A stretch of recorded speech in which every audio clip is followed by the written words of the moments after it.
Que a paz de Jesus esteja em nossos corações. É um grande prazer estarmos aqui hoje para o estudo resumo do capítulo 13 do livro Nos Domínios da Mediunidade, cujo título do capítulo é Pensamento e Mediunidade.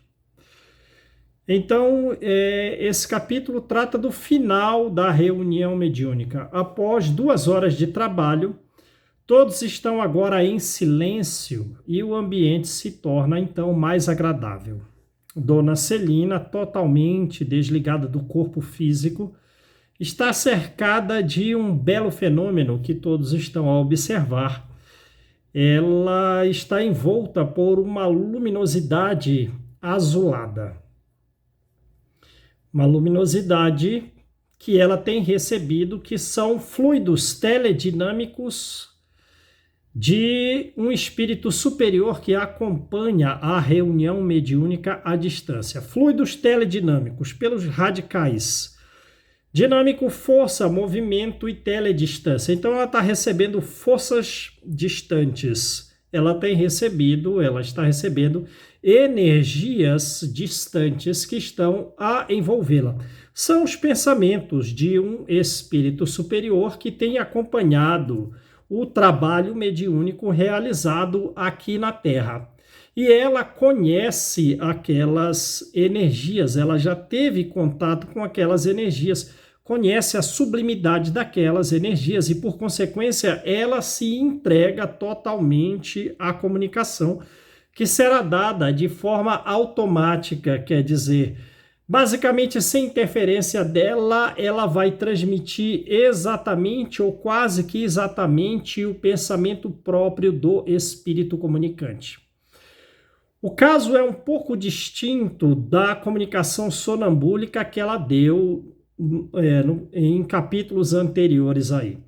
Ela trouxe, se nós nos lembrarmos, aquela comunicação daquele senhor que ele havia sido dono de escravo, e ele os maltratava ferozmente, inclusive jogando alguns aos próprios cães para que fossem devorados. Então, esse espírito, quando veio se comunicar na reunião mediúnica, ele tinha um tal grau de inferioridade, que a gente sabe que a inferioridade nossa é sempre passageira, que os outros espíritos presentes tiveram receio dele, e o André Luiz também teve receio de que fosse a Dona Celina, com já debilidades orgânicas significativas pela idade avançada, que fosse ela quem desse aquela comunicação, mas Aulus o tranquilizou, afirmando que quem possui maior luminosidade está mais adequado a dar a comunicação. E ela também deu uma comunicação em que o espírito se comunicou pelo seu corpo físico com muita naturalidade. Ela não deu tanta interferência. Nessa comunicação, ela foi uma médium sonambúlica. Ela cedeu o seu corpo físico e o espírito, se tornando basicamente senhor do seu corpo físico, deu a comunicação de uma forma mais direta do que daria um médium intuitivo. Porém, a Dona Celina, pelo nível moral, controlava o espírito de fora. Ela, espírito, uma energia mágica intenssenciada, controlava o espírito para que ele não ferisse a moral, o decoro daquela reunião. Mas ele estava, o espírito comunicante se tornou senhor do seu corpo, ele se comunicava. Era ele próprio quem se comunicava. Ela freava anteriormente algumas informações inadequadas, algumas palavras indevidas, alguns gestos indevidos que ele deveria dar. O caso é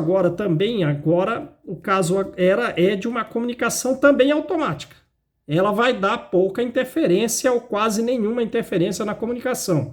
Porém, a razão é distinta, porque o espírito muito superior está até bem distante da própria reunião mediúnica, apesar de acompanhá-la, de auxiliá-la à reunião mediúnica à distância. Ele não se tornou senhor do corpo dela para dar aquela comunicação. Então, quais são, digamos, as causas pelas quais a comunicação permite pouca interferência do médium, da Dona Celina, na comunicação? É que os fluidos perispirituais dela e também os fluidos de natureza fisiológica, os fluidos físicos, eles estão limpos, eles estão aptos à recepção de uma energia mais que intensenciada, que pode passar por aquele filtro mediúnico, o filtro estando limpo, sem nenhuma espécie de interferência. Então, essa é a razão de uma nova comunicação. Também automática, como foi no fenômeno do sonambulismo, mas agora as razões são outras. É que as energias da alma e as próprias células físicas, os neurônios dela, estão todos harmoniosos, aptos à recepção daquela comunicação sem nenhuma interferência. Então, a luminosidade dela, que estava na cabeça, se tornou se expandiu, na verdade, para todo o ambiente, e ela está num estado de felicidade que não se conhece na Terra. Percebendo o semblante dela, se vê uma felicidade que é uma felicidade incomum, uma felicidade não conhecida entre nós, a médium. Então ela dá comunicação, alterou até mesmo o tom de voz, a entonação, e o espírito à distância nos deseja a paz de Jesus para que nós possamos, ao grupo presente da reunião mediúnica, servi-lo em paz. E ele vem dizer justamente o que trata o título do capítulo, que o pensamento nosso é a base da mediunidade. Assim como ele faz uma analogia, como a água está para o leito do rio. Não adianta a água ser pura se o leito do rio é lodoso, a corrente sairá turvada. A corrente será turva. Se o leito estiver obscuro, lodoso, não adianta a água pura. Então, o nosso pensamento tem que estar limpo para que o fenômeno mediúnico ocorra com maior adequação, com maior benefícios e efeitos positivos para todos nós. E que nessa posição, diz o Espírito, não existe a neutralidade. Ou nós, através do estudo e da prática do bem desinteressado, estaremos vinculados às energias superiores, às energias luminosas dos espíritos elevados, ou através da ausência desse trabalho do bem e do estudo, estaremos vinculados nós às regiões trevosas. E diz o Espírito que, pelos nossos desejos indevidos, pelas aspirações inadequadas, nós nos vinculamos a energias assemelhadas num processo de aflição, num processo deprimente, e podemos caminhar nesse sentido para os torvelinhos infernais. Ora, então diz ele, o que é a obsessão? A obsessão nada mais é do que a união de pensamentos com o que há de comum, com o pensamento que é corriqueiro, com o pensamento que é natural das regiões inferiores. E como se processa, então, esse fenômeno obsessivo? Se processa porque o pensamento, ele materializa aquilo que nós idealizamos. Ora, e estando então o pensamento materializado, podemos ser vistos. E sendo vistos, nós, por afinidade, aproximamos aqueles que têm o mesmo interesse mostrado pelo pensamento. Eles são afins. Então, nos buscam pela afinidade, se aproximam por exatamente aquilo que nós pensamos. Ora, e daí nós podemos ajuizar de quais são as energias que estamos recebendo em função das energias doadas.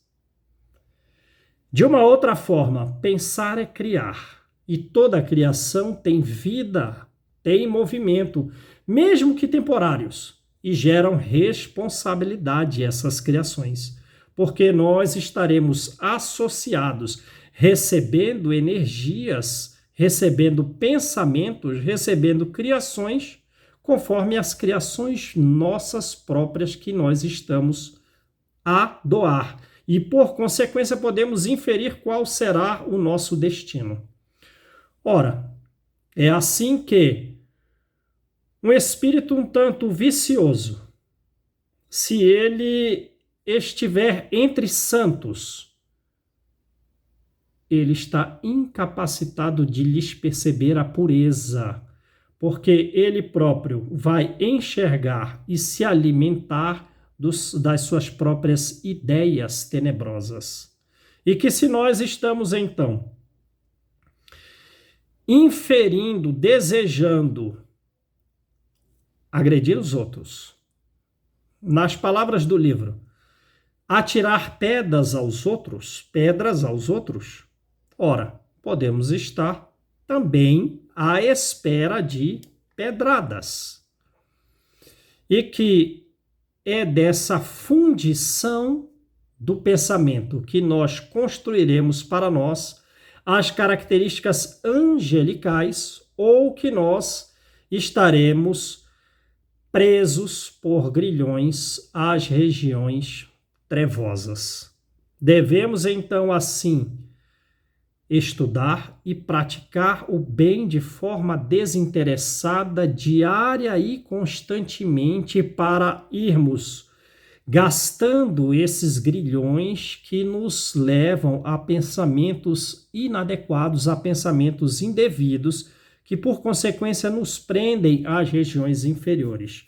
Então é dessa fundição de pensamento que nós devemos sublimá-los através da nossa reforma íntima. Que não adianta nós crermos, nós convencermos os outros, nós recebermos até mesmo a cura de uma determinada doença renitente, ou que simplesmente creiamos na existência dos espíritos e na capacidade deles de nos influenciar. Não basta. Não basta nem mesmo meditar sobre a elevação, sobre a necessidade nossa do progresso. Há uma necessidade de que nós efetivamente concretizemos a nossa própria evolução. Devemos efetivamente dar testemunho de amor, testemunhos de humildade, testemunhos de bom comportamento. A nossa elevação deve ser verdadeira. E quando nós devemos começar a buscar essa elevação? Desde já, e não parar nunca, porque não é difícil, não é fácil, é difícil angariar essa elevação, conquistar virtudes para nós. Diz o livro, nós podemos encontrar frutos em árvores nascentes? Não. Para que um carro deslize com harmonia numa pista suave, houve uma necessidade prévia do serviço da picareta. Então vejam, a construção da nossa evolução demanda um tempo longo e não se encontrará em períodos nascentes em que nós buscamos essa evolução. Ora, qual é então o trabalho do médium? O médium é simplesmente aquele que se torna um instrumento de comunicação entre os dois planos espirituais? Não. O médium, ele deve, então, consagrar as suas forças às energias celestiais elevadas, às alturas celestiais. Porque médiums tem aos montes por aí. Não basta ver, não basta ouvir. Isso muitos veem e ouvem. Porém, a maioria está vinculada a espíritos de natureza não elevada. Não são inferiores, mas são espíritos que estão à busca das sensações físicas das quais os médiuns não têm coragem, diz o livro, de se libertar. E cabe, então, a nós a aquisição de títulos religiosos, sem uma evolução correspondente? Não, não cabe. Porque é como se nós desejássemos títulos honoríficos sem a responsabilidade correspondente àquele título. Então, se desejamos efetivamente alcançar níveis de trabalho significativo, no Espiritismo há uma necessidade de uma evolução correspondente a esses títulos de trabalho, porque há uma necessidade nossa de servir. Temos por finalidade lançar as luzes do plano espiritual sobre os homens, para que os homens projetem essa mesma luz espiritual no mundo inteiro. Deus deseja trazer ao mundo as energias dos mundos mais elevados, deseja trazer à Terra a energia dos mundos mais elevados. Mas através de quais canais? Quem são os homens aptos a trazer essas energias luminíferas que Deus deseja instalar na Terra? Nós, todos os médiuns, devemos ser instrumentos adequados para a recepção das energias mais sublimadas. O universo, diz o livro, o universo reflete o pensamento divino, mas a situação sociopolítica do mundo reflete o pensamento humano. E que por todas as civilizações, povos e culturas pelas quais passamos, simplesmente representam estágios evolutivos do pensamento humano. E que assim nós devemos estudar e praticar o bem, porque de forma diferente estaremos vinculados a espíritos rebeldes e ignorantes de regiões trevosas.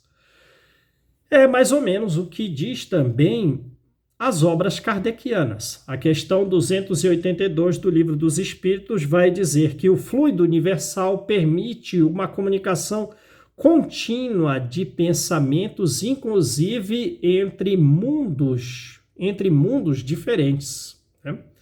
O Livro dos Médiuns vai dizer que, distintamente do ar, no qual o som se manifesta em caráter limitado, o fluido universal permite ao pensamento uma manifestação que vai ao infinito. Há lugares muito distantes. É como se os espíritos se encontrassem numa planície. O espírito superior se encontrasse numa planície, numa campina. E ele, ouvindo que o seu nome seja chamado, ele se vira naquela direção. O Evangelho segundo o Espiritismo, no capítulo 27, Pedis obtereis, ele vai nos ensinar como que se processa a prece, a ação do pensamento nosso. Pelo pensamento, quando oramos a algum espírito, criamos entre nós e ele uma espécie de comunicação, uma espécie de corrente, cuja força, cuja energia dessa corrente depende da energia da nossa vontade e do nosso pensamento. E é assim que nós devemos imaginar, como se todos nós, encarnados e desencarnados, estivéssemos mergulhados no fluido universal que permite que nós nos comuniquemos de todas as formas com relação à origem e ao destino das comunicações, das três formas possíveis quanto à origem e ao destino das comunicações. Comunicações entre desencarnados, comunicações entre encarnados e comunicações entre desencarnados e encarnados. O céu e o inferno nos dirá que o estado feliz do homem depende mais do seu nível moral do que do meio onde ele se encontra. E que os espíritos felizes se reunindo no espaço, formando grupos e famílias, pelas afinidades, pelos desejos semelhantes, pelas ideias assemelhadas, nesse grupo cada um contribui com aquela energia própria sua e também absorve do coletivo uma energia assemelhada. continuando no livro Céu e Inferno, que a depender do grau de sofrimento, de uma permuta muito significativa de pensamentos de dor, isso é o inferno, agravado pela situação de que o espírito não sabe quando terá termo o seu próprio sofrimento. Mas, diz o livro, a quem ele deve culpar, senão a si mesmo, porque para nós a porta evolutiva jamais se fechou. E se estamos num estado de entristecimento, fomos nós mesmos que construímos esse estado para nós, porque nós construímos o nosso futuro. Então vejam, e na Gênese dirá que, assim como o ar se torna sonoro, por ser o ar o veículo de transmissão do som, se torna sonoro, o fluido universal, como é o veículo de transmissão do pensamento, ele se torna inteligente. O fluido universal se torna inteligente. Não é o que diz o livro? Quando pensamos, criamos. E toda a criação tem vida, toda a criação tem movimento. E esse pensamento materializado atrai espíritos que têm aquele próprio interesse comum. Feita, então, as relações de afinidade, receberemos pensamentos, receberemos fluidos em função dos fluidos doados. Então, não temos outra opção para a construção da nossa própria felicidade, além de estudar e buscar praticar o bem de forma incessantemente, porque o tormento dos nossos sofrimentos só vai passar com a nossa renovação mental.